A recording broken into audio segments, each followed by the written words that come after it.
You're listening to Bark and Wag's 15-Minute Vet Talk. Each week, your host, Polly Requa, interviews veterinarians and individuals in the pet industry from across the nation answering pet questions. Bark and Wag podcast is produced weekly for your enjoyment, and show notes can be found at barkandwag.com under the podcast tab. That's BARKNWAG.com. Please remember to subscribe to Bark and Wag 15-Minute Vet Talk. Thank you for listening to Bark and Wag 15-Minute Vet Talk. Bark and Wag is dedicated to protecting our dogs through advocacy, education, and supporting like-minded dog lovers by selling custom pet products. Bark and Wag is excited to announce our new partnership with a Colorado hemp farm to produce a line of CBD products for your pets. Bark and Wag has CBD pet tincture available in 300, 750, 1200, and 2400 milligrams. Bark and Wag CBD is pet safe, no THC, it's made in the USA, and is CO2 extracted. Please check out Bark and Wag's website, barkandwag.com. That is BARK, to see our line of CBD and awesome merchandise. We love pooch ideas for podcasts and merchandise, so anytime send an email to Polly at barkandwag.com with your suggestions. Welcome to Bark and Wag 15-Minute Vet Talk. I'm your host, Polly Requa. Today we're talking to Cindy Myers, animal communicator. Welcome, Cindy. Hi, Polly. I wanted to have you on the show to let all of the listeners know what webinars you have going on in December.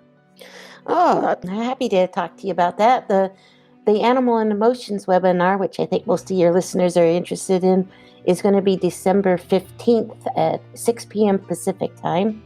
And those are free for those who want to register and attend that. and then I have a human version on December 29th. And that one's going to be a little extra special with it being the end of the year. So we'll be working on setting our intentions for 2022. And how do the listeners find you? You can go to my website at yourenergyhealer.com. And do you have any tips for our listeners? I do. One thing I noticed at the Thanksgiving that just happened the other day was my dogs were very clingy to me the next day or two. And so there was anxiety because of my schedule change. It was very out of my normal routine to be out late and home out so late. I'm pretty a homebody. And so I think with the holidays coming, your schedules are going to be changing quite a bit, possibly. And our pets notice those things and they get a little anxious. So one thing I like to do when my pets are anxious is just breathe. Believe it or not, breathing is good. Do some slow, full breathing. And then when I pet them, I soften my pets. Instead of the normal kind of a massage pet, I do it a lot lighter. And I like to work around the third eye, which is the part around just above their eyes in the middle of their forehead. And I'll just do with my thumb or my forefinger, I just kind of do little circles in that area, but a very light touch. And that helps to relieve a lot of their anxiety and stress. And it helps with the bonding and connection, and they kind of zen out. So I like to massage that area. And then there's a notch behind their ear as well. And we have it too. There's a little notch. So if you can get into that notch behind their ear and do those same little circles and massages, very light, that is also a calming point. I even do it with my alpacas when I have to hold them.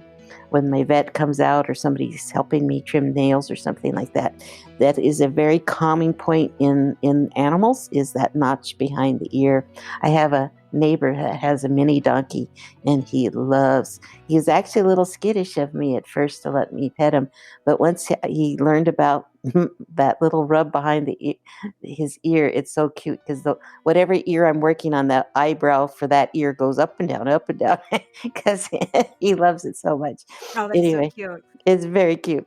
So it's a very calming and it builds trust. So if they have anxiety, and it's great for rescue animals that might have some trust issues or abandonment issues, it just is very calming. So give that a try if your pet is a little anxious.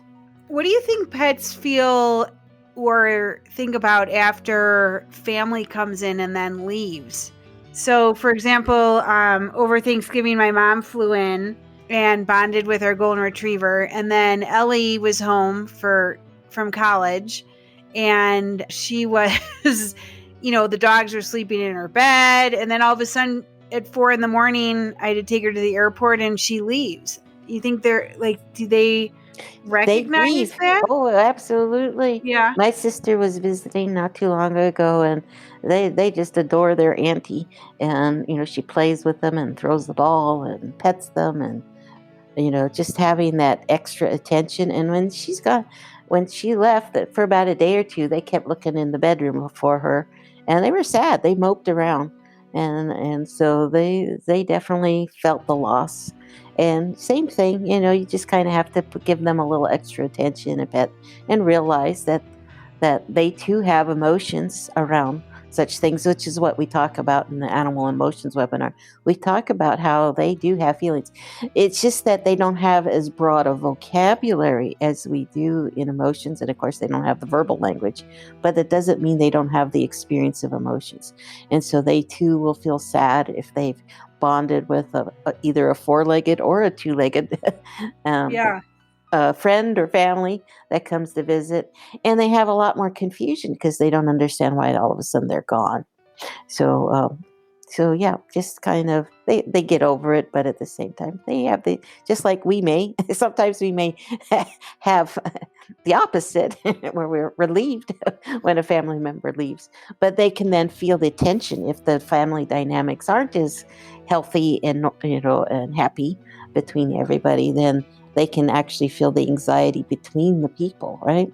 And so they'll sense that tension and carry that anxiety after they go as well. So kind of you can have the broad spectrum of they've had a great time and now they miss their friends, or you may take your pets with you and they have a nice holiday and they're having a great time visiting some other friend, and then they have to leave and they don't understand that part of why they have to leave, right? Yeah. So right.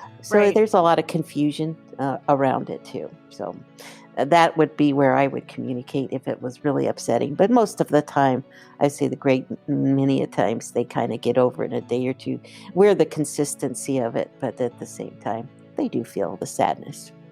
Yeah, that's what I was thinking about, because my children always complain that the dogs only pay attention to me, but I am the one that is You're the main one that feeds them. Right. So as they come in and out, the girls come in and out, that there is someone here all the time that they sleep with, and have water and food and walks. We're the boring one, the consistent one. I say I'm chopped liver when my sisters come to visit. My family or friends come to visit. At least my golden drops me like a hot potato. And she just wants attention from them, which is fine. They enjoy her and she enjoys them, and then it's back to me. Then I will do after That's they a riot. Oh, you're there, okay.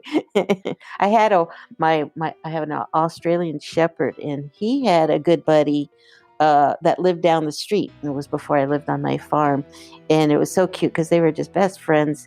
And my neighbor that lived down the street, she would take her dog out, and she would call me first and say, "Can Beacon come to play?" And I said, "Sure." So I would go outside, and she would bring her dog out, and once she saw that I was out, she'd let her go, and she'd just run straight into the house. And so they were best friends. Anyway, once we moved up here, of course, we didn't see his best friend anymore. And I made the mistake of going, we were playing tug of war, and I cheated. So I said, "Where's Beacon?" And he dropped the toy and ran to the window to look for his friend. I felt terrible. But they have that kind of connection. It just really illustrated how strong a connection they have. They have a vocabulary, and that he knew her name. So, I didn't cheat like that again because I felt too bad. I know that's like when the dogs are outside and they see, another dog, and you say, "Come on, let's get a cookie." You have to really follow through. So otherwise, just like what you were saying about Beacon, you had to all of a sudden produce Beacon. So Yes, I couldn't produce Beacon, so we had to be good. Well, I appreciate you being on the podcast and letting all the listeners know what's going on in December. And I hope you and your family have a happy holiday. Thank you. You too, and to all your listeners as well. Thank you for listening to Bark and Wag's 15-Minute Vet Talk. If you like what you just heard, we hope you'll pass along our web address, www.barkandwag.com, to your friends and other pet owners. Have a pressing question for a veterinarian? Ask your question at barkandwag.com under the podcast tab. This has been a KFR production. Join us next time for another edition of Bark and Wag's 15-Minute Vet Talk.